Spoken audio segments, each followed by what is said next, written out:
Pero Bori va a cambiar todo. Que si Chile fue la cuna del neoliberalismo, también será Al finalizar nuestro mandato, la economía chilena habrá crecido anualmente por encima del promedio y habremos frenado el crecimiento de la deuda pública. Me pueden cobrar la palabra. Migración es diversidad.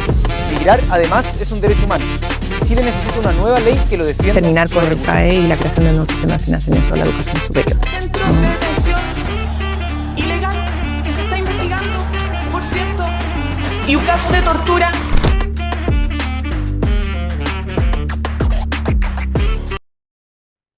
Muy, pero muy bienvenidos, mis estimados telepensantes, aquí a su programa estelar de los días lunes. Estamos con nuestro contertulio de todas las semanas, Jorge Reyes, bienvenido. Y que decirle, primera vez aquí en el canal de los telepensantes, Pablo Longueira, muchas gracias por haber aceptado esta invitación a conversar con nosotros. No, muchas gracias a usted por haberse acordado conmigo y haber clasificado para esta conversa con los telepensantes. Pues así que, al revés, nada que agradecer, feliz. Qué bueno que A mí lo existan que, estas lo que me oportunidades. inspira, sí, pues estas oportunidades en que podemos abordar, como decíamos antes de empezar el programa, las distintas situaciones que enfrenta el país desde perspectivas que la agenda pública no siempre permite por un tema de timings y ¿no es cierto? Y a mí lo que me ha quedado resonando después de haber oído a los columnistas del fin de la semana que estamos terminando, digamos, la semana pasada, ha sido como de alguna manera todos estos desajustes, todos estos desequilibrios, tanto fiscales como en materia de agenda, como en materia comunicacional. De alguna manera Chile está en una situación, al menos así, que uno se queda con la sensación del modo en que la agenda pública aborda cada uno de los sucesos, de estar ante desequilibrios que se mezclan entre la criminalidad, todo esto que pasó ahora con el Tren de Aragua, el voto por el secreto bancario que se está tratando de levantar. Por otro lado, se están avanzando proyectos que justamente no son, digamos, los que promueven a la familia o la natalidad, y en el contrario, proyectos que sí lo hacen. ¿Para qué hablar la acusación constitucional contra Grau, evidentemente, por el desfalco? Y por otra parte, gente que dice, bueno, este es un tono demasiado agresivo, y está un poco una bolsa de gatos que no sé qué piensa. Vamos a dar la palabra al tiro a Pablo, que es nuestro invitado estrella. Una bolsa de gatos que no nos llamaría la atención, producto de lo que fue el gobierno anterior, y la debacle institucional que significaron los dos procesos de nueva constitución después de lo que el presidente Piñera denominó fue un golpe de Estado. Así es que yo, que por mientras voy trabajando a O'Higgins, Carrera, Freire y la época, ¿no es cierto?, de todos estos procesos constitucionales, como que de alguna manera vivo en dos planetas paralelos históricamente. Así es que, Pablo, si quieres tú comentar un poco cómo estás viendo, cuál es tu visión país en general y evidentemente de la política, pero siempre, si es posible, en conexión con la ciudadanía. Mira, Vanessa, yo creo que hay que entender un poco el momento que estamos viviendo, porque no estamos viviendo el tránsito, para mí, de un gobierno a otro. Es obviamente que estamos viendo eso, pero no solo eso. Nosotros estamos viviendo una transición, ¿ya? Las transiciones nacen, tú algo hablaste de los procesos constitucionales. Cuando hay plebiscitos, los plebiscitos son binarios, polarizan, dividen las sociedades. Ocurrió, y yo soy parte de una generación que quedamos muy marcados por un plebiscito que fue histórico, que fue el del año 88. Tú no habías nacido todavía. Jorge, Así. entiendo que sí. Se dice gracias, Marisa. Y ese plebiscito, que en el fondo era más simple que el que vivimos el 4 de septiembre, porque finalmente el plebiscito del año 88 fue un plebiscito si Pinochet seguía siendo presidente 8 años más. Todos los plazos constitucionales se cumplieron al año siguiente, independiente de ese resultado. Está claro, si no ganaba lo que ocurrió, terminó ocurriendo, y si no, bueno, habían congresos y habían elecciones y, en fin, transitábamos la democracia. Por lo tanto, ese plebiscito del sí y el no, que fue muy bien estructurado, llamémoslo así, por una coalición que se formó, la Concertación. Te fijas que fue una coalición muy amplia, una coalición donde estuvo precisamente la democracia cristiana, que fue la que más impulsó el golpe militar, te fijas, el 11 de septiembre, o impulsó a los militares a que actuaran en esa época, y después, junto a la ciudadanía, pero estamos hablando de un partido que participó y tuvo un rol muy importante, era el partido más grande de Chile, y obviamente el mundo de la izquierda en la Unidad Popular. Y ese grupo, esa concertación y esa coalición logró estar 4 años, 4 periodos, perdón, y adicionalmente te agrego que nosotros la derrotamos con una persona que había votado por el no, ¿ya? Entonces, los plebiscitos te generan esa división, ¿ya? Fruto de que son alternativas, ¿te fijas? Y después nosotros tuvimos uno mucho más traumático, porque el plebiscito ya, después del último proceso constitucional relevante, fue el rechazo el 4 de septiembre del 22, ¿te fijas? Con el 62%, que era obviamente, si no lográbamos rechazar esa constitución refundacional, obviamente que el destino del país estaríamos en otra, ¿ya? Y sería para mí la pérdida de la democracia, en fin, o sea, no sé quién hubiera invertido en Chile, estaríamos en una situación incomparablemente más compleja que la de hoy. Entonces, eh, nosotros ese término, ese plebiscito nace del estallido social, en fin. Entonces, nosotros estamos transitando en un cambio de gobierno, en el inicio de una transición. Ahora, ¿hacia dónde estamos transitando? Porque tú dices, bueno, nosotros estábamos claros, hay un gobierno militar, transitamos la democracia. Nosotros estamos transitando ¿cómo llamarlo? De un desorden democrático, ¿ya? De una destrucción de las instituciones, ¿ya? De una desaparición de ciertas conductas cívicas que eran compartidas y comunes y respetadas. Vivimos en el fondo 12 años para mí, tres gobiernos, los últimos 12 años, donde el Partido Comunista fue parte del gobierno, porque aquí el gran error político para mí nace cuando en Bachelet 2 ya no es una candidata a la concertación, es una candidata de la nueva mayoría que incorpora al Partido Comunista. La concertación no tuvo al Partido Comunista en el gobierno, fue un partido opositor. Acuérdate también que el Partido Comunista, incluso en el plebiscito del año 88, llamó a no inscribirse a los registros, ¿ya? Entonces, esta incorporación al gobierno del Partido Comunista hace 12 años, y las conductas de la derecha, de alguna forma, continuó exactamente igual que como si existieran los gobiernos de la concertación. Y ahí hay un cambio político muy complejo, ¿te fijas? Entonces, hoy día estamos transitando hacia la normalidad, como llamo yo. Es curioso porque tú dices, bueno, sí, estamos transitando a la normalidad, o sea, las cosas obvias, simples. Tú miras el discurso del presidente, del primero, y es una clase de educación cívica, poco menos, te fijas, un poquito latera en algunos minutos, en que vamos a restablecer el orden, cosas que nunca antes algún presidente tendría que estar recuperando, diciendo. Entonces, esto genera mucha polarización, estamos muy polarizados, mucha descalificación.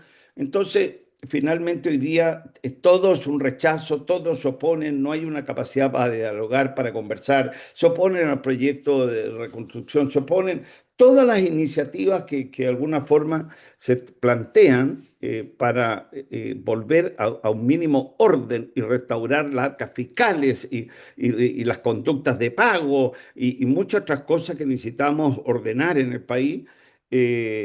Bueno, finalmente ese orden que se trata de restaurar o de reincorporar o reinsertar, tiene un rechazo, una crítica, porque hoy día también hay que hacerse cargo que tiene todo el fenómeno de las redes sociales. Te fijas que cuesta conversar como lo estamos teniendo, todo es una descalificación, son ataques, no hay ideas, son consignas. Hay una discusión política muy vacía, ¿ah?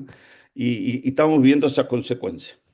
Creo que esa es la Sí, transición que estamos viviendo, y ojalá nosotros tengamos la capacidad, te fijas, de también estructurarla políticamente. ¿Para qué?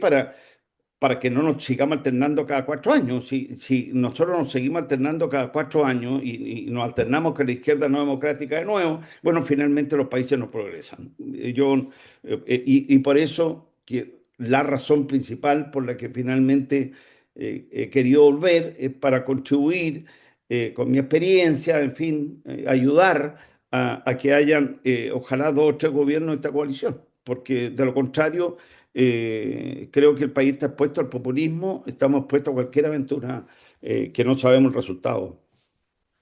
Sí, Jorge, tú ves con el mapa político que tenemos hoy día que podemos hacer esfuerzos en esa dirección, porque a Jorge, yo no sé, Pablo, si tú sabías, pero en este programa elegimos una vez a la semana a nuestro descarado, que muchas veces es una institución o alguna entelequia más abstracta, no es irse necesariamente en contra de una persona. Pero yo a Jorge le mandé mi descarado y justamente tiene que ver con esta actitud, por ejemplo, de decir ahora, lo encarné en el señor Eugenio Tironi, de que, porque hace una serie de declaraciones de que este sería un gobierno que prácticamente estaría fuera de los marcos del diálogo democrático, que estarían pasando máquinas, que no le gusta el registro de vándalos y todo este intento de restablecimiento del orden se está significando de alguna manera como si fuese un cierto autoritarismo, como si este fuese un gobierno de corte autoritario.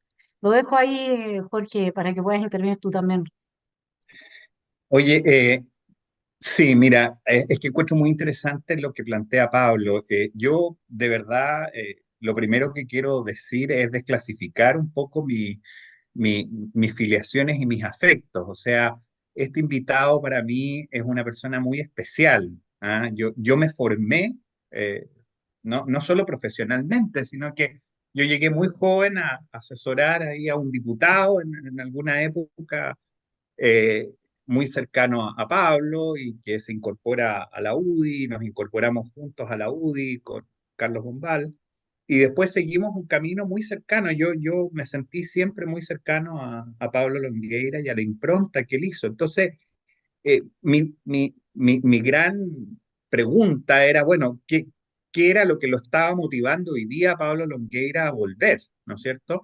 Y yo entiendo y leo en lo que nos acaba de decir Pablo, es que él está identificando un ciclo político que se inicia muy similar al que le comenzó en el año 88 y en donde la UDI, particularmente la UDI, tuvo una impronta extraordinaria, debo decirlo. Si uno se acuerda históricamente lo que fue, lo que hicieron porque era un puñado. ¿Ah? Yo por lo menos me incorporé cuando eran solo 16 diputados. eh, 14. Previo a Sí. eso, y que después fueron 14. Yo entré entré un poquito después, no entré cuando Carlos entró por las cosas. O sea, alcancé a estar 2 años con él en Santiago y después Ya, entré. perfecto. Ya. Ya. ¿Y por qué digo los 16? Porque recuerdo hitos increíbles. Por ejemplo, y la necesidad de un liderazgo en el sector que tengo la sensación que Pablo observa que en su partido, la UDI, de alguna manera no está haciendo bien ese liderazgo y por eso es necesario volver a esta impronta. Me imagino que eso es lo que él está. Pero me quedo con el análisis del ciclo, ¿ah? Porque me parece que es similar. O sea, eso ocurrió el año 88, 89. Estoy pensando los dolorosos y trágicos momentos que fueron el año 91 y previo a ello, ¿no es cierto? Toda la impronta de la instalación del gobierno que fue tan importante. Yo en este mismo panel lo he contado en más de alguna oportunidad, la brillantez de Guzmán, ¿no es cierto? Cuando él le entrega y que nuestro sector no entendía por qué le entregaba, por ejemplo, a Gabriel Valdés la presidencia del Senado, y era indispensable porque con eso Guzmán logró tener él la presidencia de la Comisión de Constitución, Beltrán Urenda logró la Comisión de Hacienda y el Queno Cantuaria la de Educación. Y los presidentes de las comisiones, cosa que le consta a la Vanessa, porque hoy día es presidenta de una comisión, entiendo yo, en el Senado, declaran las inadmisibilidades, por ejemplo. Entonces, era muy importante entrar a generar protecciones o banderas, nuestras banderas, las banderas de nuestro sector, que estuvieran muy bien instaladas. Y la verdad, las cosas que la presidencia del Senado como lo dijo Jaime en ese minuto, era más bien decorativa y a Gabriel Valdés le queda estupendo, digamos. ¿Ah?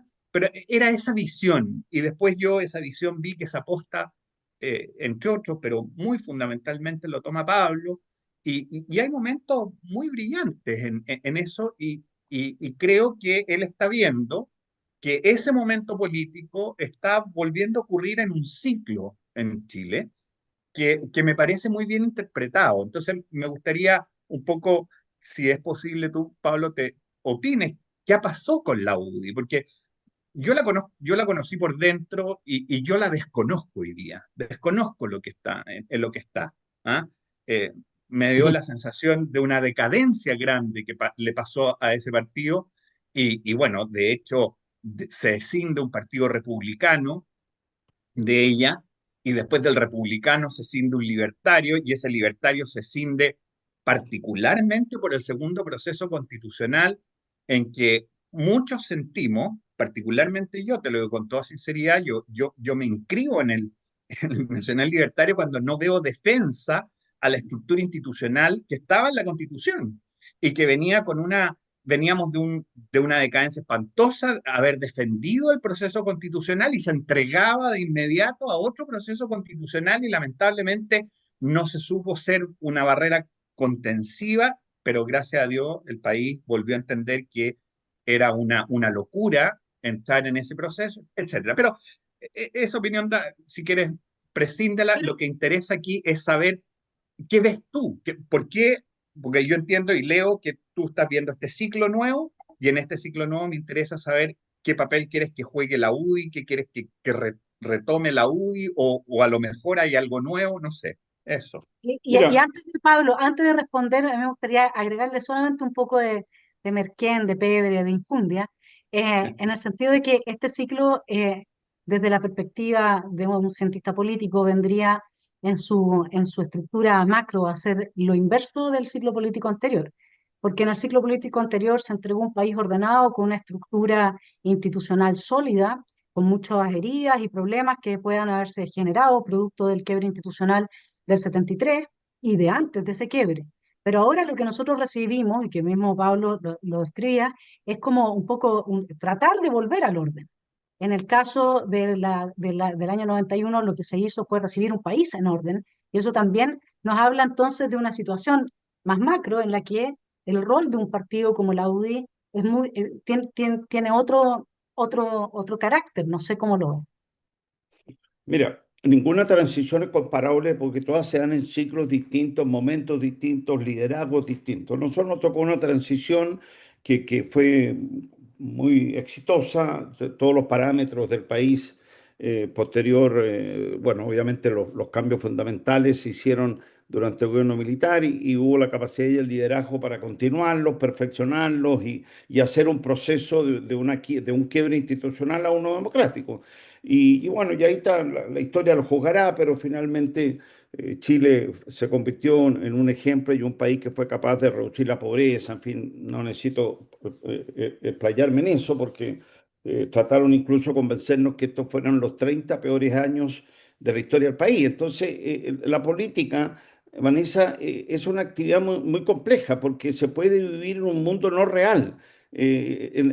Cuando hay una elección y tú sumas lo que van a sacar los candidatos, la única parte donde suman 144%, te fijas, todo no, nada cuadra, todo es posible y se puede llegar a decir que los 30 mejores años de la historia republicana, por los parámetros que tú mires, finalmente fueron los 30 peores, te fijas. Entonces, y se crean estos eslóganes, estos ambientes y vives las circunstancias de esas aventuras, porque son aventuras que los países lamentablemente se embarcan cuando no tienen solidez institucional. Nosotros vivimos esa aventura, ¿ya? Y de esa aventura hay dos problemas muy complejos, porque tenemos un problema económico muy profundo, ¿ya? Nosotros, el país tomó todas las banderas del socialismo, llamemos, aumentando impuestos, que el mayor impuesto, la mayor recaudación, los derechos, en fin, y todo lo que hemos vivido, todos los cambios en la educación, en fin, todo lo que se ha hecho en los últimos 12 años. Finalmente se han traducido en que todos los parámetros y los indicadores en salud, en educación, en todo, en gasto fiscal, en todas las variables que tú quieras medir, en el fondo estamos al debe. ¿Ya? Entonces tenemos un problema social complejo. Yo separo en el famoso estallido, como queramos llamarlo, porque para mí el estallido tuvo un componente narco y de planificación narco muy fuerte, ¿ya?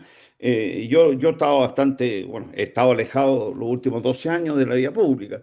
Y yo observaba con mucha curiosidad, porque estaba embarcándome en un proyecto familiar, digamos, en un emprendimiento familiar, y estaba en Villarrica y vivía, me tocó todo ese periodo vivirlo de regiones. Y la verdad que me sorprendía un día que llamaban a coronar, me acuerdo, y coronamos, este viernes coronamos la Plaza Italia. ¿Eh? Y todo esto por las redes sociales y todos los medios de comunicación, el viernes se corona la Plaza Italia. Si tú miras los videos hoy día y los bajas de ese día, todos los medios decían, mira, había más fuegos artificiales que para el año nuevo en Viña del Mar, o en Valparaíso. Bueno, coronar en el mundo popular es cuando llega la droga. Coronar, coronamos, llegamos, se tiran los fuegos artificiales y con eso se informa a toda la gente que llegó la droga. Entonces, aquí a la vista y paciencia de todas las instituciones y todo, se coronó la Plaza Italia en un acto 100% narco. Yo separo ese financiamiento y toda esa estrategia y toda esa violencia que fue financiada por los narcos, con esa marcha que hubo, que fue muy masiva, muy pacífica, muy transversal, incluso socialmente, ¿ya? Donde, bueno, se manifestó un malestar, un descontento. Y yo creo que nada de eso lo hemos solucionado, pues llevamos 12 años creciendo al 2%. Entonces, y cuando tú creces al 2%, no crece, porque en el fondo la población crece al 2%, y si crecemos al 2 no hay crecimiento, no hay mayores ingresos, en fin. Entonces, tenemos ahí un problema muy complejo, porque tal como tú dices, nosotros en esa transición anterior, la economía se entregó con una tasa de crecimiento. Hernán Vigi entregó el país con ya en condiciones, después de la crisis que vivimos en los años 82, 83, que fueron muy duras, acuérdate del PEM y el POG, en fin, vivimos una crisis muy potente. Pero ya el país venía creciendo, recuperándose, se habían hecho todas las transformaciones y se continuó afortunadamente por ese camino que permitió seguir creciendo. Después tú tienes el tema de la seguridad. El tema de la seguridad hoy día ha llegado a niveles pero te digo, inaceptables, ¿ya? Hay territorios completamente tomados donde Carabineros prácticamente no cumple ninguna función, si digamos las cosas como son. Eso es la realidad que a ti te manifiestan en el mundo popular. Entonces, tenemos dos problemas que fueron los que de alguna forma gatillaron esta ruptura de este ciclo, ¿ya?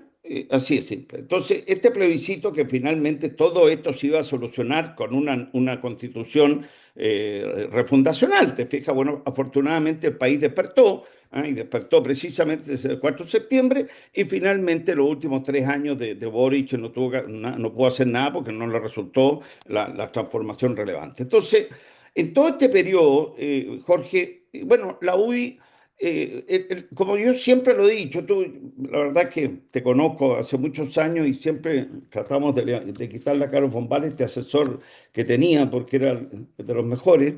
Bueno, y tú tienes mucha experiencia en esto también, y conoces parte de nuestra historia. Y yo siempre dije y decía en mis discursos, en mis intervenciones, mire, la UDI no la matan sus adversarios.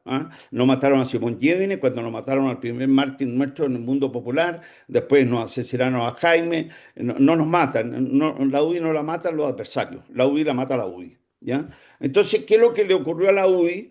De alguna forma es que dejó de ser el partido fundacional, perdió sus raíces. Tenemos que volver a eso para volver a contribuir, porque tú cuando pones el ejemplo de Jaime, esa decisión de Jaime para mí en la transición, porque siempre hay hechos que uno tiene que analizar si están hechos bajo el liderazgo o de los conductores. Para mí la gran decisión de la transición anterior fue cuando el mundo opositor a Pinochet decide inscribirse en los registros políticos y participar y, como decían ellos, derrotar al dictador en su regla. Y se inscribieron en los registros. Afortunadamente se hizo una elección transparente bueno, y ellos tomaron esa gran decisión que cambió la transición a la democracia. Y después la otra, no sé si no es más importante que la anterior, pero sí también que perfeccionó esa transición, fue la decisión de Jaime Laudi de apoyar a don Gabriel Valdés como vicepresidente del Senado. ¿Por qué? Porque para Jaime era insostenible que todos los senadores designados que existían en aquella época, que, si mal no recuerdo, Jorge, eran 9, los 9 tenían que votar por don Arturo Alessandri, que era el candidato que había adelantado Renovación Nacional. O sea, la primera votación que hacían los senadores designados era votar por un candidato de derecha, y esto Jaime Guzmán lo encontró un error político sin precedente, y obviamente con esos 2 votos alcanzábamos a la izquierda don Gabriel Valdés, y eso significó los cargos en el Senado, y en el caso de la Cámara a mí me correspondió estar los 3 primeros años como presidente de Hacienda. Entonces, bueno, hubo liderazgo, hubo conducción y salimos de una transición que aparecía y que obviamente que era compleja, pero finalmente con mucho liderazgo político. Entonces ahora nosotros tenemos que pensar, Jorge, en cómo logramos que esta transición que nace de un plebiscito tan traumático que ya no olvidamos ya. El 4 de septiembre yo quiero rescatarlo como una fecha histórica, política, porque fue trascendental para la democracia chilena. Te fijas, tenemos que pensar cómo estructuramos una coalición que nos permita darle a Chile 2 o 3 gobiernos. Los países no progresan si no somos capaces de dar una estabilidad con una coalición que le dé coherencia a un proyecto político por más de 4 años. Porque si estamos corrigiendo el país, lo ordenamos nosotros, ya nos checaron desordenado, desfinanciado, bueno, nosotros vamos a hacer el esfuerzo, se están haciendo recursos, estamos ordenando, se están haciendo las políticas para que haya incentivos para recuperar el crecimiento económico, en fin, todo lo que se está haciendo, este esfuerzo enorme, bueno, y finalmente van a volver los mismos, que lo único que saben es gastar, te fijas, entonces al final, bueno, los países no progresan. Entonces, la UDI tiene un rol importante. Y yo reflexioné mucho, Jorge, si volvía o no a la UDI para contribuir. Y finalmente opté a hacerlo desde la UDI. Yo me había ido hace 5 años a la UDI, porque la UDI, imagínate al nivel que llegó la UDI, que cuando vino el primer proceso constitucional, yo quise contribuir yendo a ser constituyente.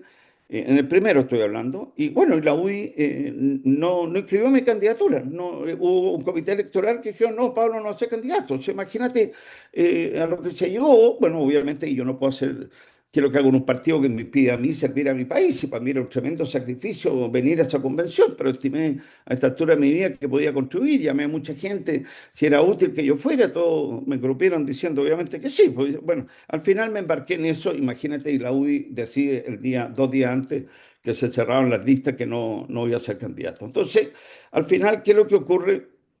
Que la UDI ha perdido la conducción. Hoy día los proyectos personales están por sobre los proyectos colectivos. Te fijas, entonces se usan los cargos, ordenan, arreglan las listas, se ponen para salir ellos, las arreglan de tal forma que ni siquiera salen. Entonces al final, piensa tú ya que en la última elección la UDI tenía 3 senadores y no sacó ninguno. O sea, no tenemos ninguna elección en nuestra historia en que nosotros no hayamos sacado senadores. ¿Te fijas? Entonces al final pensé, yo dije, bueno, esta contribución con mi experiencia, ¿desde dónde es mejor que la haga? Y bueno, dije, ya, tengo una historia en la UDI, la tengo que hacer desde la UDI, y estoy en este esfuerzo, obviamente, de que la UDI vuelva a sus raíces y volvamos a motivarnos para que la UDI vuelva a ser un partido respetado, que influya, que decida y que contribuya a formar esta coalición. A eso vuelvo. Si la UDI estuviera hoy día en su plenitud, lo más probable es que no pasaría por ahí y contribuiría, pero a este esfuerzo colectivo que tenemos que hacer, porque, mira, hay una cosa muy simple. Si tú me dices en 3 años más, porque al final, oye, la gente está hablando ya de la próxima elección presidencial. No, es que así pasan los tiempos. Si ya este primer año ya se nos está yendo, te fijas, y van a pasar los tiempos. Bueno, si al final en la centro derecha o la derecha o las derechas, porque siempre han existido muchas derechas, ¿sabes? Porque esto que hoy día las derechas, ¿no? Siempre han existido muchas derechas, ¿ya? De hecho, si tú miras En el gobierno militar estaban los duros, estaban los blandos. Sí, después vino la elección, vino Vigi, vino Farfán.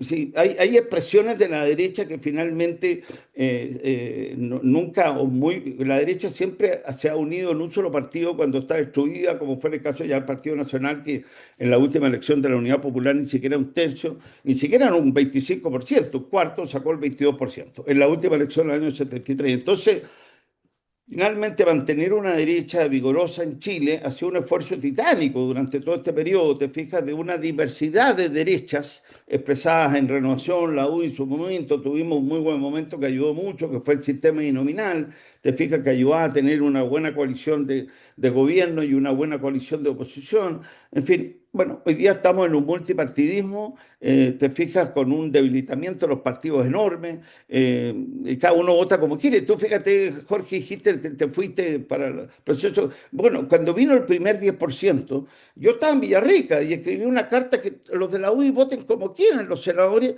pero váyanse a la UDI. ¿Cómo pueden votar a favor un proyecto de ley completamente inconstitucional? Entonces, bueno, me sacaron la cresta, ¿te fijáis? Da lo mismo, ya cada uno vota como quiere. La UDI tuvo su historia y cada presidente de la UDI, Jovino, yo, el que le tocó en sus minutos, oye, si eran 23 diputados, ahora habían 23 votos, si eran 33, 33, y cuando fuimos 40 eran 40, ¿te fijas? Entonces, bueno, primero hay que partir por ordenar las casas, estructurar esta coalición, apoyar al gobierno, porque obviamente no va a haber dos o tres gobiernos si el primero es malo. Por lo tanto, el primer desafío que tenemos es ayudar al gobierno a que sea un gobierno exitoso. Tenemos desafíos muy complejos para enfrentar hoy día como sociedad.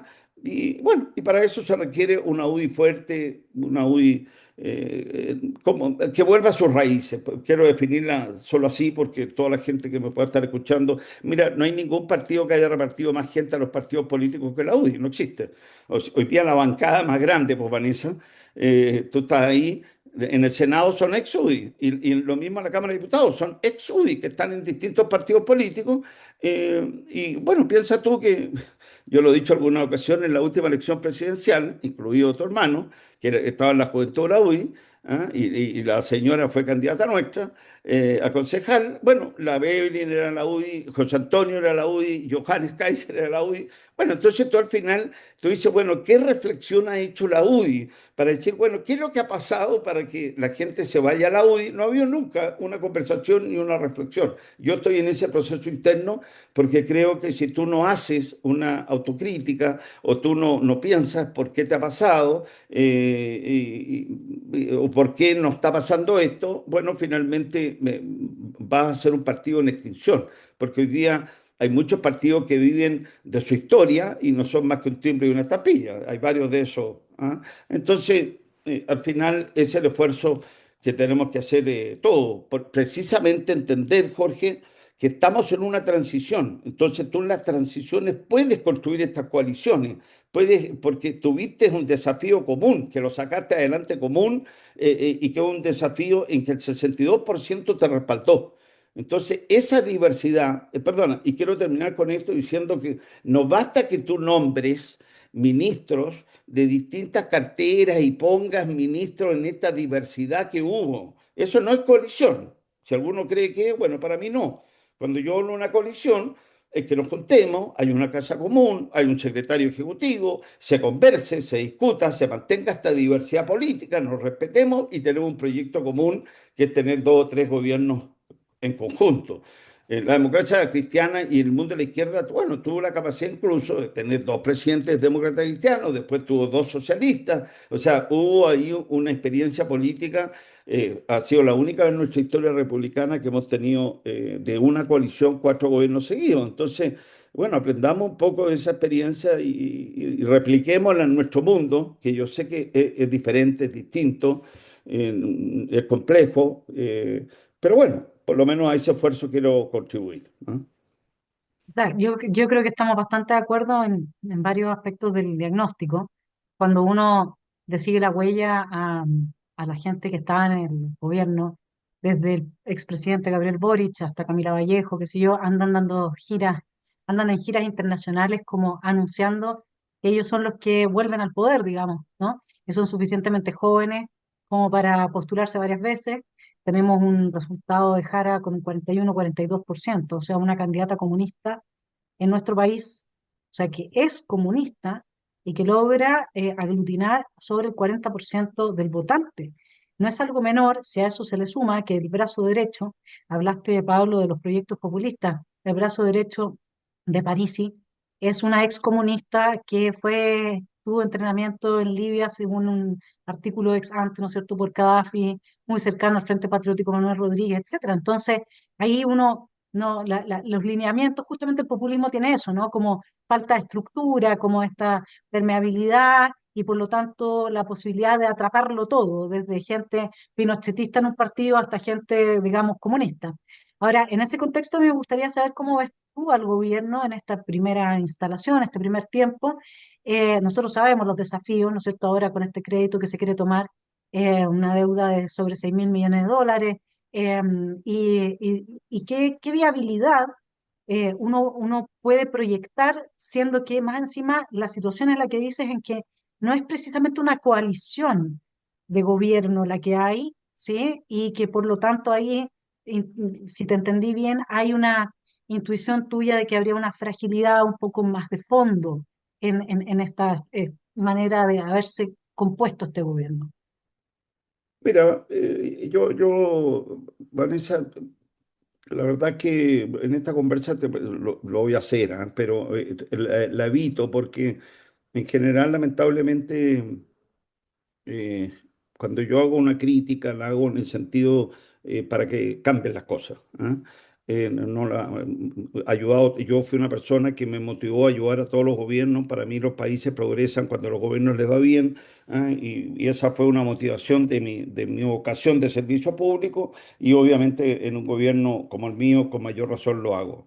Entonces, cuando hago esta crítica, la hago en ese contexto porque hay gente que no le gusta, digamos, que uno critique o que haga comentarios críticos, pero cuando lo hago porque siento un deber hacerlo. ¿Ah?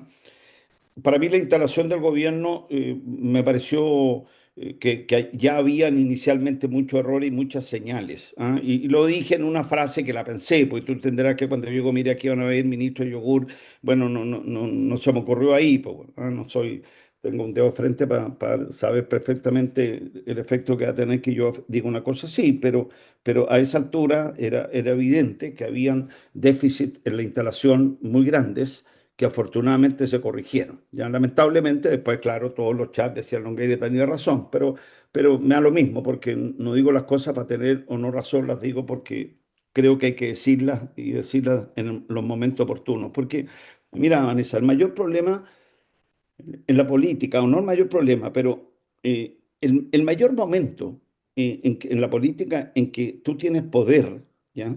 Y la gente se marea con el poder, ¿ya?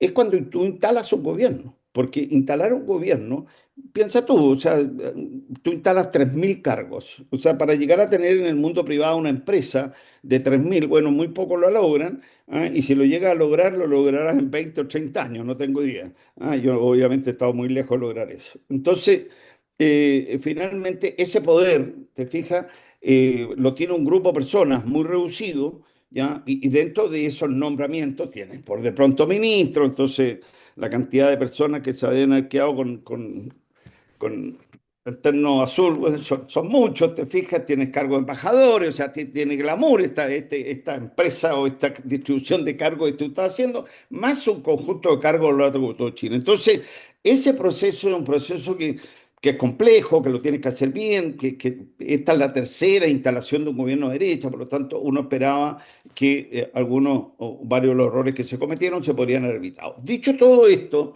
creo que los cambios que se hicieron fueron muy acertados, ¿ya?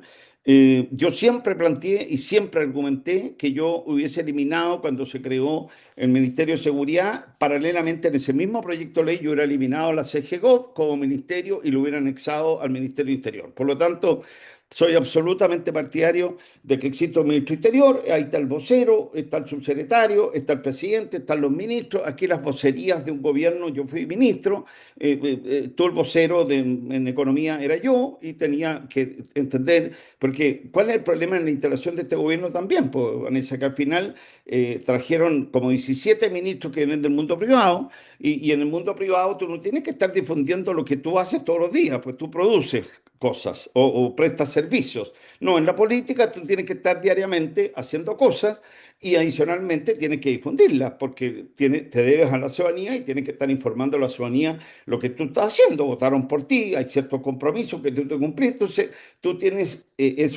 son cargos que en el mundo privado no existen. En el mundo privado ningún gerente general tiene que estar cacareando, para eso contratan empresas, lo que hace todos los días. Entonces, y si lo hace, lo más probable es que genere molestia y lo saque el directorio. Entonces, en la política es distinto. Es una actividad que tú tienes que estar difundiendo lo que tú haces, y hay gente que le cuesta y hay gente que no tiene experiencia. Entonces, la instalación del gobierno en materia comunicacional se radicó en una vocería que finalmente tuvo toda esta sobrecarga, te fijas, de ser un gobierno con gente que venía más bien del mundo privado. Los partidos políticos no tuvieron un rol importante en la instalación. Entonces, finalmente, ¿para qué sirven estas coaliciones? Porque un gobierno de derecha, cualquiera sea, Vanessa, en este país va a tener siempre problemas en la opinión pública. Yo siempre, para ser honesto, pensé yo que ya a la altura de noviembre vamos a estar en 40 puntos en las encuestas. Ese es mi análisis político. Yo hago análisis político toda la semana. Y dije, bueno, es natural que sea así. ¿Por qué? Porque al final, cuando tú tienes un 58%, a pesar de ser el presidente más votado, lo que tú quieras, bueno, tú al final en la segunda vuelta, pues Vanessa, ¿cuánta gente votó para que se fuera Boric? ¿Qué porcentaje? O sea, tú dices, bueno, de ese porcentaje 58, oye, que se vayan estos tipos. ¿Cuánto era? Entonces, al final, tú tienes que optar entre una y la otra. Entonces, tú tienes que ser muy cuidadoso, entender, además hay que entender otra cosa, Vanessa, que las encuestas de evaluación siempre la opinión pública castiga mucho más a un gobierno de derecha que uno de izquierda, porque la derecha, aunque tengan el peor gobierno como el que tuvieron, igual van a poner un 7 a Boric, ¿te fijas? Nosotros no, pues tú te aseguro que muchos que votaron por caso, gente de derecha, le ponen un 4, le ponen un 5. Nosotros en eso somos más libres, más individuales, ellos son más militantes, son más politizados, y finalmente siempre ha existido una distorsión en esta evaluación. Tú miras a Boric y nunca bajó del 33%, no sé, promedio, te fijas, con un gobierno como el que tuvo. Bueno, nosotros podemos haber sacado 58 y podemos estar menos de eso en algún minuto. Entonces, tú tienes que preparar estas coaliciones para darle sustento al gobierno, porque finalmente, ¿qué es lo que ocurre? Sobre todo en el mundo de la derecha. En el mundo de la derecha, cuando las cosas empiezan a ponerse feas, empiezan todos los proyectos personales. Así de simple. Entonces empiezan todos a buscar cómo me diferencio, cómo me desmarco, bueno, y empezamos todos a dañar el éxito de ese gobierno. Y eso es lo que tenemos que tener como preocupación. Por eso que es muy importante tener la coalición para tener el peso político, la estructura política, las amistades políticas. ¿Para qué? Para estar en los malos momentos de un gobierno, porque vas a vivir malos momentos, ¿ya? Y eso te lo dan las coaliciones. Entonces, nosotros aquí también estamos con un fenómeno diferente a la transición anterior, que digamos, la concertación tuvo en Renovación Nacional y la UDI partidos que estuvieron dispuestos a hacer una buena oposición, a colaborar, y de alguna forma a llegar a acuerdos. Bueno, ahora no la tenemos. Entonces tenemos, en el caso de la Cámara, tú estás en el Senado, tuvimos a Franco Parisi, que tuvo la habilidad política para él de posesionarse, porque no tiene senadores, y en el trámite de la Cámara puso los votos necesarios y además lo hizo en forma muy ordenada con su partido, ¿te fijas? Entonces, el mundo de la izquierda, bueno, el mundo de la izquierda sigue siguiendo al Frente Amplio del Partido Comunista. Entonces, no hay ninguna interlocución en el Senado de una izquierda que se atreva a llegar a acuerdos, que se desmarque del Frente Amplio y del Partido Comunista. Entonces, bueno, el Partido Socialista, el PPD, la ADC, no sé, y otras presiones que quedarán, van a seguir siendo un vagón, te fijas, del Frente Amplio y del Partido Comunista. Creo que tienen ahora una oportunidad extraordinaria, como la tuvimos nosotros en la transición. Nosotros también tuvimos, de alguna forma, que tener la habilidad política y de alguna forma, este caso que hablamos de Jaime Guzmán y los Valdés, bueno, eso fue también brutal para nosotros. Yo tenía 30 años, había sido recién elegido diputado por San Bernardo y a mí, olvídate lo que militaba la gente por haber votado por Valdés. Entonces, al final, tú también tienes que tener la capacidad de conducir a tus electores, ¿ya? Hacia escenarios de acuerdo para reconstituir una izquierda democrática. Pero lamentablemente no existe ese liderazgo ni esa capacidad hoy día, entonces no hay interlocución, entonces tienes que estar buscando el voto marginal, te fijas, en el Senado, ¿no? Conversar con los independientes, pero creo que hubiese sido mucho más potente para el proceso democrático, esta transición en que estamos, haber concordado una mirada común con la izquierda democrática, decir, mira, así como tuvimos nosotros muchas miradas comunes para transitar en la democracia, perdón, en la transición anterior, bueno, pensemos en el país, pongamos al país en su contexto. Hoy día estamos desfinanciados, te fijas, no tenemos crecimiento económico, tenemos una cesantía en las mujeres de 10,5%, estamos llegando a niveles de desempleo, bueno, la problemática económica del país está muy compleja, ¿ya? Entonces, bueno, lamentablemente pareciera, por lo que leo, que no va a ocurrir. Entonces, al final, ¿qué es lo que qué va a pasar? Que esa conducta de la izquierda, Vanessa y Jorge, lo que está haciendo es potenciando a Franco Parisi. Entonces, al final, te lo voy a decir de una forma, si la derecha fuera de nuevo con 3 candidatos en 3 años más, va a pasar Franco Parisi en la segunda vuelta. Entonces, si no hay coalición aquí, bueno, perfecto. Entonces estamos expuestos a esto. ¿Por qué? Porque lamentablemente esta crisis de los partidos, este personalismo, estos proyectos partidistas en desaparición, porque son partidos en extinción, ¿te fijas? Entonces no logras armar una estructura política que llegue a acuerdos, haya consensos y haya miradas comunes de cómo sacamos el país adelante. Si aquí tenemos que poner adelante cómo vamos a sacar este país adelante en lo económico, cómo vamos a sacar este país adelante en materia de seguridad. Si eso es lo que la gente votó. Entonces, bueno, haciendo esta oposición que están haciendo, la alternativa no van a ser ellos, va a ser el populismo.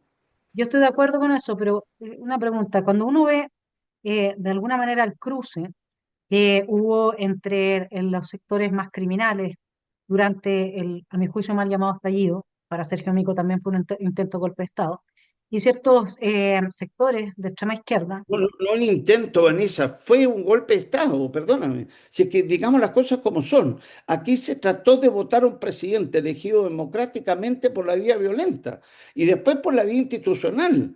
Si esa es la gravedad que vivimos. Entonces, cuando yo te digo, estamos volviendo de una anormalidad democrática, la vivimos porque se intentó votar a un presidente elegido democráticamente por 2 vías. No, y si no hubiera Digamos, llegado la pandemia, es muy probable que hubieran retomado en bueno, marzo. bueno, bueno, pero bueno, Porque mi pregunta, Pablo, ahí es la siguiente. Mi pregunta es, a ver, yo me he dedicado harto a estudiar, digamos, y también a analizar lo que ha pasado con el centro político y qué tipo de izquierda es la nueva izquierda. Porque aquí hay una nueva izquierda que tiene creencias, que sí tienen raigambres marxistas, pero que han trasladado las luchas y los antagonismos, por ejemplo, mujeres en contra de hombres, por ejemplo, niños en contra de padres, por ejemplo, estudiantes en contra de profesores, por ejemplo, minorías étnicas en contra de mayorías o sexuales, etcétera. ¿Ya? Hay una nueva izquierda que tiene un ideario distinto. La amiga de Gabriel Boric, Mazzucato, lo que promueve es el decrecimiento económico. O sea, para ellos que el país no crezca es un éxito. ¿Por qué? Por el medio ambiente, porque se usa esa excusa, el cambio climático, esto y lo otro, como si los países más pobres no fueran al mismo tiempo los que más contaminan. Pero la agenda de la nueva izquierda, que se cruza con cierta, uno diría, benevolencia con la criminalidad, por último, porque crean que el criminal, como dice Rousseau, lo forma el resultado de una sociedad injusta y desigual. Ya, da lo mismo.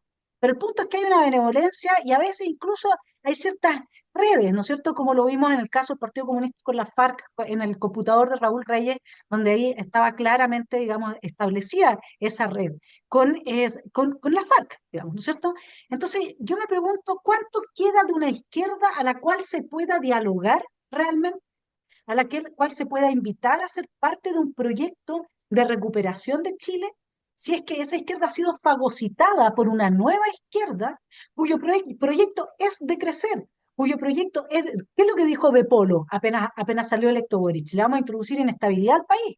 Es la inestabilidad, es el derrumbe absoluto de la institucionalidad de origen cristiano occidental republicana constitucional. Entonces, el proyecto es el mamarracho, que después quedaba como habilitante con el segundo proyecto de nueva constitución, lo dijo el mismo Telier. Y lamentablemente hay una parte de la derecha que fue y apoyó eso, por eso surgimos los nacional libertarios, por eso yo estoy acá. Entonces yo miro sentada en el hemiciclo a esa izquierda, a la cual uno diría, bueno, la izquierda democrática. Y me pregunto, ¿cuánto quedará de esa convicción? Porque ese vagón de cola en el que se ha transformado, de la izquierda antidemocrática, hace que de alguna manera nosotros tengamos que enfrentarnos a una realidad que es que, sí, va a ser muy difícil reconstituir una institucionalidad y si la opción es el populismo de Franco París y panchular a la vieja, entonces la verdad es que podemos esperar cualquier cosa. ¿Con quiénes dialogarías tú? ¿A quiénes invitarías tú a construir ese proyecto? Mira, yo creo que yo te quiero contar mi experiencia porque a nosotros nos ocurrió en estas, cuando tú transitas en estas transiciones, cuando vas avanzando, nosotros éramos de alguna forma los más vinculados a la dictadura, un partido que te podría mencionar 100 artículos que no íbamos a existir, hasta que al final tú tienes que perseverar en un camino de coherencia democrático, en fin, y entras a participar en la vida democrática, y al final estamos todos etiquetados, Vanessa. Entonces, tú tienes que ir a buscar y a descubrir dónde está el liderazgo al otro lado. Ellos lo buscaron en el mundo nuestro y siempre encontraron en la UDI un partido que estuvo dispuesto a contribuir y a sorprender al país y cada vez que habían conversaciones y acuerdos, los tuvieron con nosotros y al final terminaron haciéndolo siempre con nosotros. ¿Por qué? Porque nosotros fuimos un partido donde había coherencia, había liderazgo y cuando se llegaba a un acuerdo, como lo dije antes, y si éramos 40 diputados, habían 40 votos. ¿Ya? Hoy día tú tienes un problema en que ya por decirte cosas que tú ves que no veías en el pasado. Tú tienes en el PC unos personajes que son unos artistas impresionantes que tú dices qué tiene que ver con la doctrina o con la ideología socialista. Entonces también me imagino que la conducción de un partido como ese debe ser muy compleja. ¿Ya? Después tienes a una democracia cristiana que si bien es cierto tuvo un resultado razonablemente bueno desde el punto de vista de las colectividades pequeñas porque supo negociar, en fin, pero toda la DC histórica no está dentro de la DC. Entonces, ¿quiénes están hoy día en la DC? ¿Qué es lo que es la democracia cristiana hoy día? ¿Qué es lo que es el PP hoy día? ¿Qué es lo que es el PPS hoy día? O sea, al final, y otros dirán, ¿qué es lo que es la hoy día?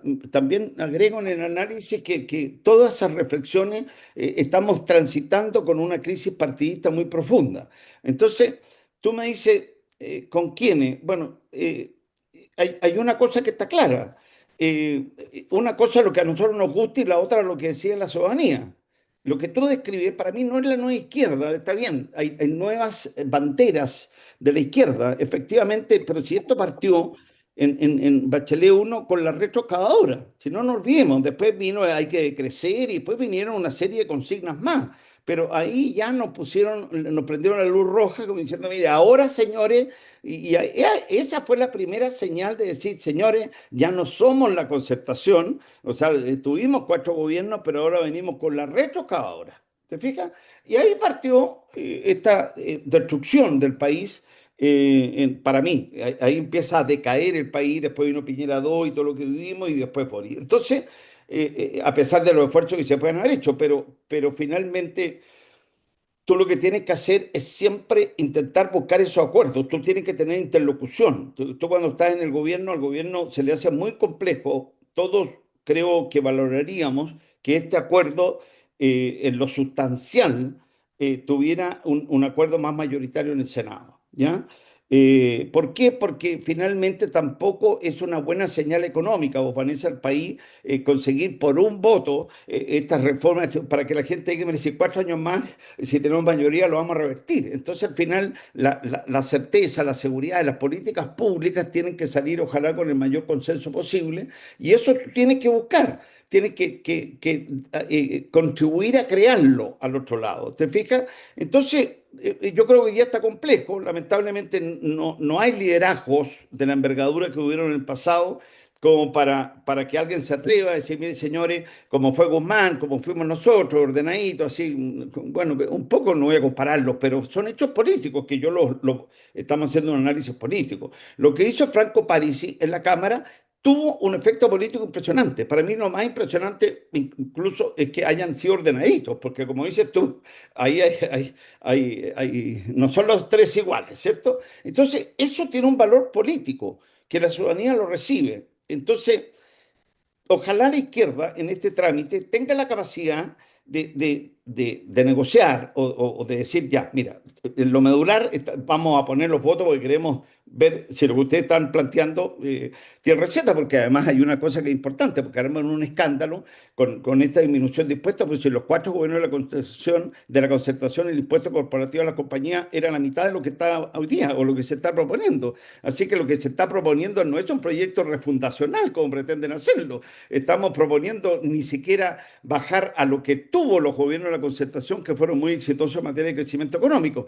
Pero como la consigna en este país es muy poderosa y es muy fácil transmitirla, porque a la gente le gusta escuchar consignas y repetirlas y tirarla por los WhatsApp, porque hoy día hacemos política por los WhatsApp, como digo yo, en los chats. Entonces, finalmente, la consigna es, no, esto beneficia a los ricos. Y bueno, y ahí se te genera el eje histórico en Chile, los ricos y los pobres, en fin, y ya tienes la mitad del país dividido en distintas opciones. Entonces, al final, el esfuerzo que tenemos que hacer y el desafío que tenemos, Vanessa, que entender, es que precisamente con todo eso que tú describiste, la retocadora que te la agrego porque ahí partió, después vino ya los de crecimiento económico y todas las aventuras que escuchamos y todas las barbaridades que escuchamos, digamos las cosas como son, porque es muy fácil cuando tú estás en una posición de comodidad decir, mire, decrezamos, no, si te das cuenta, esa señora no ha pisado una población en su vida para sostener eso, ¿te fijas? Entonces, eso significa condenar a los pobres que sigan siendo pobres toda la vida y a aquellos que han alcanzado ser familias de clase media a volver a la pobreza, porque eso es lo que está ocurriendo en Chile. En Chile están volviendo familias de la clase media a la pobreza. Hoy día tenemos más campamentos que ayer, ¿ya? Entonces, y esa es la complejidad, pues, Vanessa, porque al final nos dieron una oportunidad para revestir esto y tenemos que lograrlo, porque el problema no es solamente sacar este proyecto, que obviamente hay que sacarlo, porque lo he dicho en varias ocasiones, si no, se va a sacar el proyecto, pero en lo medular, si no se sacaba en lo medular, obviamente que era una derrota política y no íbamos a poder cumplir nada de lo que se prometió. Entonces, dicho que se va a obtener, el gran desafío que viene en los 3 años es lograr que la derecha, esta coalición, fue capaz de que el país vuelva a crecer y fuimos capaces de darle mayor seguridad a la ciudadanía. Ahí están los grandes desafíos para ser exitosos, ahí están las grandes demandas de la ciudadanía hoy día y finalmente si un gobierno de derecha no fue capaz de hacer esto, vamos a estar expuestos a cualquier aventura. Lamentablemente así es la política, y tú lo dijiste y yo siempre lo repito y me alegra que lo hayas dicho tú, no nos olvidemos nunca, como les digo, que hubo una candidata comunista que sacó 41%. Díganme qué otro país del mundo. Y eso ya es una señal, pues, Vanessa, para muchos inversionistas extranjeros que dicen, bueno, pero quiero que este país, que una candidata comunista saca 41 puntos. Entonces, no nos olvidemos de eso. Los conductores de la derecha o de la alternativa o el 62%, como llamo yo, siempre tenemos que recordarnos para no marearnos con el 58%, porque hay gente que se marea con esto. Tenemos que tener claro que tenemos ahí un adversario político que con un gobierno como el que tuvimos, con una candidata comunista, saca 40 puntos. Entonces, esa es nuestra realidad política. Entonces, ¿cómo la enfrentamos? Entonces, hay que enfrentarla con manteniendo esta diversidad democrática, ¿ya? En que por lo menos compartimos ya ciertas cosas económicas, porque el 62%, Vanessa, hubo gente que cruzó del mundo de la concertación hacia nosotros. Bueno, esos quiebres políticos solo los generan los procesos traumáticos de un plebiscito. ¿Ya? Por eso que hay un quiebre político ahí que nosotros tenemos que saber liderar y conducir y tenemos que conversar, planificarlo, porque ahí la sociedad nos traspasó a nosotros una posta. Esta elección, Vanessa, yo lo he dicho siempre, no estoy diciendo nada nuevo, pero lo voy a decir en tu programa. Esta elección se ganó el 4 de septiembre del 22. Así, de claro. Tú miras todas las encuestas. Después de ese plebiscito, todas, el presidente era de derecha. Que se vayan los que estaban y nos tocaba a nosotros. Pasó José Antonio, fue José Antonio. Si hubiera pasado la Evelyn, hubiera sido la Evelyn. Finalmente, el presidente en esta ocasión se eligió el 4 de septiembre del 22. Bueno, y como dijo Agustín Squella, por suerte que también se perdió el segundo proceso, que no estaríamos sumergidos en eso. Y no, y lo dijo él, no hubiera salido Cast presidente. O sea, el hecho de que el segundo proceso no hubiera, imagínate el cambio de la transformación institucional que también implicaba, y que lo analizamos muchas veces con Jorge acá, y yo solamente quiero agregar, antes que Jorge te doy la palabra para que tú vayas cerrando, porque cumplimos la hora, pero parece que liderar a ese 2% pasa por hacerse cargo del contenido de lo que fue rechazado. Aquí Claro, los chilenos rechazamos la genitalización del mercado, es decir, la distribución de cuotas por genitales o autopercepción genital. Los chilenos rechazamos el medioambientalismo radicalizado que hoy día se usa como instrumento para destruir la propiedad privada. Vaya, miren, nada nuevo bajo el sol, de nuevo los marxistas, pero ahora con otra excusa, ¿no es cierto?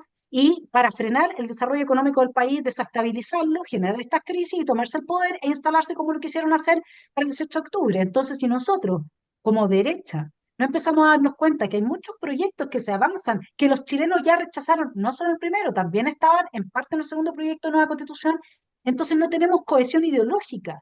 Porque no es llegar y decirles ese 62% nosotros les vamos a dar seguridad y economía. Porque para poder hacer eso, justamente hay que hacer transformaciones que son aquellas que estaban, que eran la antítesis de los dos proyectos constitucionales, teniendo el segundo proyecto algunas cosas no tan graves como la plurinacionalidad, etcétera. Así que, Jorge, yo me robé hoy día es que estaba muy... Tú ya oye, habías por conversado eso, con Pablo, antes así que que termine Jorge, pero pues he hablado mucho, pero por eso yo voy a intentar, no sé si lo logre, pero quiero hacerlo, crear un instituto que se llame 4 de septiembre, que en el fondo, no sé si 4 de septiembre, estoy expresando la idea en el sentido de que nosotros tenemos que mantener en nuestra historia en qué estuvimos en riesgo, qué se proponía. Ya el 4 de septiembre no existe como fecha histórica para nosotros. ¿Ah? Porque al final ese es el gran problema de nuestro mundo. Tú le preguntas, no sé, a un joven de la izquierda hoy día quién fue Clotario Brey, quién fue Orodia, quién fue la Gladys Marín, y todos conocen su historia. Aquí no, nosotros, oye, algunos me dicen, no leí tanto Guzmán si no ya no lo conocimos. ¿Ah? Entonces, desechamos esto, no nos gusta estudiar, no nos gusta analizar. Creo que parte de lo que tenemos que hacer es rescatar esa fecha, lo que le ofrecían al país, lo que nos salvamos y por qué reaccionó un 62%. Si piensas tú que ese plebiscito Boris sacó 38, pues Pinochet después de 17 años sacó 43, pues, sacó 5 puntos más, o sea, fue una paliza política a la izquierda, política, cultural, electoral, de todo tipo, como nunca, ¿te fijas? Pero Estética ya, también. ya como que se nos olvidó, ya, ¿te fijas? Entonces hoy día podemos correr de nuevo el riesgo de volver a vivir eso. Esa es mi, y esas totalmente. son, perdóname, las razones por las cuales vuelvo, porque al final, bueno, tengo Sí, nietos mira, que vivían en mi país, pues. yo solo quiero agregar algunas cosas más bien en el orden testimonial, porque yo vuelvo a escuchar y he gozado este programa escuchando a Pablo, porque vuelvo a ver la lealtad incondicional que él tiene con Chile. O sea, es una cosa que yo admiro enormemente, su desinterés personal y adicionalmente su talento. O sea, es un hombre extraordinariamente talentoso. A mí, yo siempre admiré en ti, Pablo, esa manera de un análisis en que te adelantabas a todo. Claro, yo era un asesor nomás, en que incorporaba, no sé, el talento que había aprendido en la universidad o lo que me iba dando la experiencia, pero tú tenías una mirada, un olfato, una cosa que hoy día la has puesto en práctica y claro, nos deja un desafío inmenso. Yo me alegro mucho de tu vuelta. Te deseo el mayor de los éxitos en la reconquista de la UDI y en el restablecimiento de un partido que fue señero y fue sumamente importante, pero sí reconozco que bajo una estructura muy distinta, porque hoy día tenemos un PC, tú mismo lo dijiste, tenemos un Frente Amplio que están dentro del sistema político que antes no lo estaban, porque la doña Michelle Bachelet efectivamente en su segundo gobierno cambia el eje con ese ingreso. sin un sistema binominal, o sea, estamos totalmente atomizados, o sea, hay un ambiente distinto y además hay un populismo creciente que a mí me parece peligroso en este señor Parisi, y tenemos que volver al rigor, a la disciplina, y me encanta tu convocatoria hacia el sector y hacia la necesidad que tengamos de volver a mirarnos como coalición, a lo mejor con diferencias eh, es- eh, individuales. En el Partido Nacional Libertario, te cuento, convivimos maravillosamente libertarios y conservadores. Entonces, eso ha sido la convocatoria que nos ha hecho Johannes. Yo veo muchas características en Johannes tuya, en muchos aspectos de los talentos que te he dicho, también ese talento de adelantarse, de colocar una mirada y un anticiparse en la decisión política que me parece esencial hoy día en la estrategia. Yo solo para cerrar, yo no me quiero dejar de mencionar a mi descarado. Para mí sigue siendo el descarado, lamentablemente, el socialismo democrático que nos tiene con un Oye, IMASEC Jorge, perdona, espantoso. perdona. Sí. Pasamos unos 2 minutitos, pero el descarado, yo no sabía esto lo del No, descarado, no, pero no, no, no te quiero, preocupes, quiero es una una cosa opinión nuestra. tuya, quiero una opinión tuya, porque yo el descarado, para serte honesto, se lo hubiera dado impuestos internos. Yo quiero tu opinión y de Vanessa. Yo No, encuentro que increíble, esto, sí. pero tú no lo encuentras una cosa No, inaceptable que le cobremos el total. IVA a actividades ilícitas. Sí. Parecido a un Contralor General de la República que dijo de que era empresa el MIR, ¿te acuerdas? Hace un tiempo Claro, atrás también. claro, o sea, es que No, realmente inaceptable, yo lo encuentro, totalmente. no lo entiendo en el gobierno, te digo, nuestro, que estando tan claro ordenando este orden que hablábamos antes, te digo, esta barbaridad. Mira, ¿quieres que te diga algo, Jorge? Sí, Estuviera presidiendo la UDI y yo no pongo los votos mientras no den y reviertan eso en este proyecto. No lo claro. pongo.